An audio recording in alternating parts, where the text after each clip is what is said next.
Traffic పోలీసుల నిర్లక్ష్యం, వాహనదారుడు మృతి. న్యాయం చేయాలని ఆందోళన చేసిన బాధిత కుటుంబంపై లాఠీచార్జ్ చేసిన పోలీసులు. హైదరాబాద్ బాలానగర్ ట్రాఫిక్ పోలీసుల నిర్లక్ష్యానికి వాహనదారుడు మృతి చెందాడు. చలానా రాసేందుకు రన్నింగ్ లో ఉన్న ద్విచక్ర వాహనాన్ని ఆపే ప్రయత్నం చేసిన ట్రాఫిక్ పోలీసులు ఈ క్రమంలో అదుపు తప్పి బైక్ కింద పడడంతో ద్విచక్ర వాహనదారుడి తలపై నుంచి వెళ్లిన ఆర్టీసీ బస్సు. దీంతో అక్కడికక్కడే మృతి చెందిన ద్విచక్ర వాహనదారుడు. ట్రాఫిక్ పోలీసుల నిర్లక్ష్యంతో వ్యక్తి ప్రాణాలు కోల్పోయాడని ఆరోపిస్తూ రోడ్డుపై ధర్నాకు దిగిన వాహనదారులు, కుటుంబ సభ్యులు. బాలానగర్ నుంచి నర్సాపూర్ వెళ్లే రహదారిలో భారీగా ట్రాఫిక్ జామ్. కుటుంబ సభ్యులపై లాఠీచార్జ్ చేసిన పోలీసులు.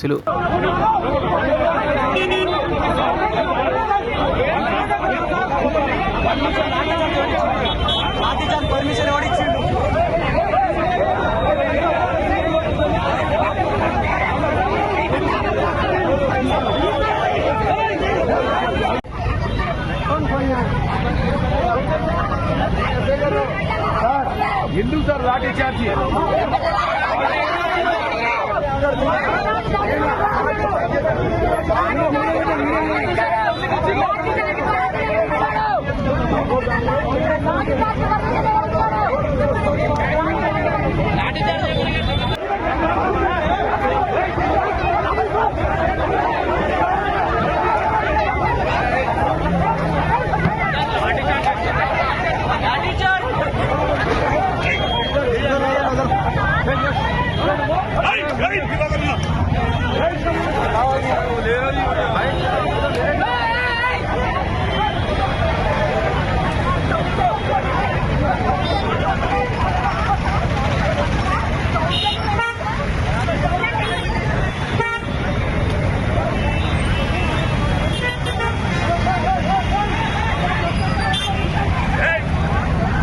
మరిన్ని అప్డేట్స్ కోసం మా ఛానల్ని సబ్స్క్రైబ్ చేయండి.